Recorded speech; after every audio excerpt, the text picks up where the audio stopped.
আজ হলো সফল একাদশী ব্রত। একাদশী মানেই আমার কাছে একটা উৎসব মুখর পরিবেশ। সবসময় চেষ্টা করি একাদশীর দিনে একদম ভোরে উঠে স্নান শেষ করে ঠাকুর পূজা দিয়ে দিনটা শুরু করার জন্য।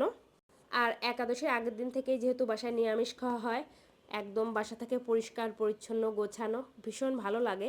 সব যখন গোছানো পরিষ্কার থাকে মন থেকেও কিন্তু আলাদা রকম একটা শান্তি কাজ করে। আর আজকে আমরা দুইজনই একাদশীর উপবাস পালন করছি। তন্না শোনার জন্য তো রান্নাবান্না করেছি, তো নিরামিষই করেছি। মানে একটানা বাসায় ওই একাদশীর আগের দিন থেকে পরের দিন 3 দিন নিরামিষ করা হয়। তন্না শোনার জন্য সারাদিনে যতটুকু রান্নাবান্না করার দরকার সব করে নিয়েছি। তো আমি ফ্রেশ হয়ে তারপর ভগবানের জন্য আবার ভোগ রান্না করব। কখনো ভোগ রান্না করা হয়, আবার কখনো ফল খেয়েও একাদশী ব্রত পালন করা হয়। বেশিরভাগ টাইম ফল খেয়েই থাকা হয়। তো আজকে ভাবছি ভোগ রান্না করব। তো এখন এই যে তার মেয়েকে হলো গল্প বলতেছিল। শুধু ওর পাপা খাইয়ে দিলে গল্প বলতে হয় এমন না, আমিও যখন খাই কত পদের গল্প যে বলতে হয়, গল্প আর শেষ হয় না। আর ভাত মুখে নিয়ে মনে হয় মানে ওর ফুরাতেই চায় না। হয়তো সব বাচ্চাদের এরকম একটা অভ্যাস। যাই হোক, মাঝে মাঝে ভীষণ বিরক্ত হয়ে যায়, কি আর করার, কিছু তো আর করার নেই। তো তারপর আমি ফ্রেশ হয়ে চলে এসেছি এখন ভগবানের ভোগ রান্না করার জন্য। তো সবজি যেগুলো নেওয়া যায় একাদশীতে আমি ওইগুলোই নিয়েছি। পেঁপে, কাঁচা কলা, তারপর আলু ছিল, কাঁচা বাদাম। আর সকালে যখন পূজা দিয়েছিলাম তখন হলো সাবুটা ভিজিয়ে রাখছিলাম। ওই 2-3 ঘন্টা তো হয়েই গেছে। ভগবানকে আমি অন্নভোগ দেই না। এই যখন একাদশী ব্রত পালন করি তখন হয়তো সাবুর পোলাও বা পায়েস এরকম কিছু করা হয়। বা যখন দেখা যায় শিবরাত্রি পালন করা হয় বা জন্মাষ্টমী ব্রত, তখন হয়তো পিঠা টিঠা তৈরি করে দেয়া হয়। কখনো সূর্যমুখী ফুলের তেল দিয়ে রান্না করি, আজকে বাসায় নেই। আবার ঘি দিয়েও করা হয়, তো আজকে ঘি দিয়েই করছি। ঘি দিয়ে রান্না করলে অবশ্য খুব সুন্দর একটা সুঘ্রাণ বের হয়। আর একটু বেশি করে বাদাম নিয়েছি, কাঁচা বাদাম। কিছুটা এমনিতেও রেখে দেবো, আর কিছুটা পোলাওর ভিতরে দেবো। মানে আজকে করব হলো সাবুর পোলাও, এই তো। আর পায়েসটা কিছু করছি না। বাসায় দুধ ছিল না, ওর পাপাকে বললাম যে নিচে গিয়ে এনে দাও, সে আর যায়নি। যাই হোক, ঝরঝরে করে সাবুর পোলাও সবজি দিয়ে আর সাথে আলু লম্বা করে কেটে নিয়েছি, চিপসের মতো মানে ভাজবো। যতই আমি চেষ্টা করি সাবুর পোলাওটা একদম ঝরঝরা করব, কেন জানি ওরকম একদম ঝরঝরা হয় না। যদি কেউ কোনো টিপস জানেন কিভাবে রান্না করলে সাবুর পোলাওটা একদম ঝরঝরা হবে, অবশ্যই কিন্তু কমেন্টস করে জানাবেন। প্রথমে ঘি দিয়ে ভালো করে ভেজে নিয়েছি, মানে সিদ্ধ মোটামুটি হয়ে গেছে। এখন সাবুটা দিয়ে দেবো, কারণ সাবু দেওয়ার পর তো আর বেশি টাইম লাগে না। আজকে খুব ভালো করে জলটাও ঝরিয়ে নিয়েছি।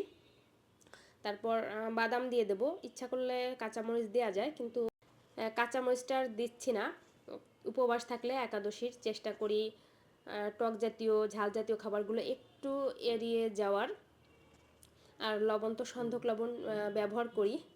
আমার পাশেই বসে আছে তন্না সোনা, ওর পাপাই অবশ্য ভিডিও করে দিচ্ছে। আর ও এই একাদশীর প্রসাদ খেতে ভীষণ পছন্দ করে, মানে সাবু দিয়ে যাই রান্না করি। যখন আবার পায়েস করি সে আবার পায়েসটা খেতে চায় না। তো একটু বেশি করে বাদাম ছড়িয়ে দিলাম। ব্যাস, এখন ঢেকে রেখে দেবো একদম লো হিটে কিছু টাইম। আর এরপর আমি একটু গীতা পাঠ করে নেব। এই দিনে অন্যান্য কাজকর্ম আমি একদমই না করার চেষ্টা করি, মানে যতটুকু না করলে নয়, চেষ্টা করি ভগবানের নাম জপ করার, তারপর গীতা পাঠ করার। এই তো, এভাবে এই দিনটা পার করি। তো সবাই একটু ভগবানের ভোগ দর্শন করে নাও, ভোগ দর্শনে দুর্ভোগ কাটে। তো এখন আমরা প্রসাদ পাবো। বেশ সব কিছু মিলিয়ে দিনটা ভীষণ সুন্দর গিয়েছিল। তো ওই দিন আর তেমন বেশি ভিডিও করা হয়নি। দিনেও তেমন একটা ঘুমানো হয় না, আবার মাঝে মধ্যে দেখা যায় ওকে ঘুম পাড়াতে পাড়াতে কখনো ঘুমিয়ে পড়ি। তো ঠিক আজকে বিকালেও ঠিক একটু ঘুমিয়ে নিয়েছিলাম।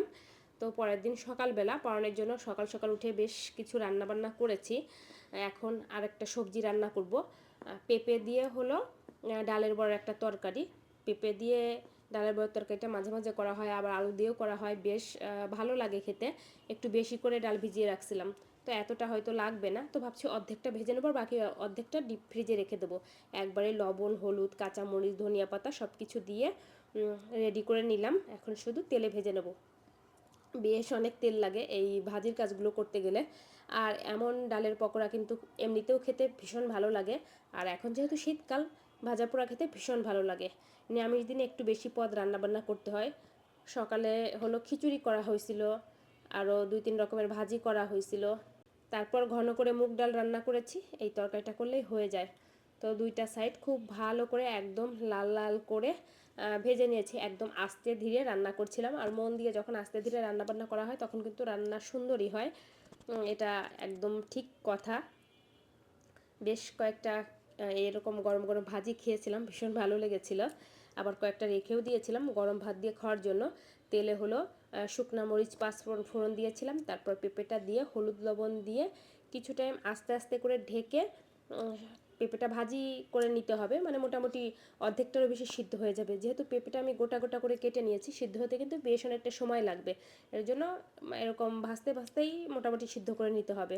এখানে একটা মশলা রেডি করে নিয়েছি, হলুদ, তারপর দিয়েছিলাম লবণ, আর হলো জিরা গুঁড়া, জল দিয়ে একটু কয়েক মিনিট গুলে রাখছিলাম, তাতে করে মশলাটা বেশ সুন্দর হয়, মানে ওই যে বেটে নিলে যেরকম হয় অনেকটা ওরকম হয় আর কি। তারপরেও বাটা মশলার মতো আসলে স্বাদ অন্য কিছুতেই হয় না, যতই গুঁড়া মশলা ব্যবহার করি না কেন। তো আস্তে আস্তে করে খুব সুন্দর করে একদম তেল ছেড়ে আসা পর্যন্ত কিন্তু কষিয়ে নিয়েছি। আর ডালের বড়া দিয়ে কোনো তরকারি রান্না করলে, সেটা আলুই হোক আর পেঁপেই হোক, বেশ অনেকটা ঝোল দিতে হয়, ঝোল রাখতে হয় ডালের বড়া দেওয়ার পরও, কারণ ডালের বড়া কিন্তু অনেকটা ঝোল টেনে নেয়।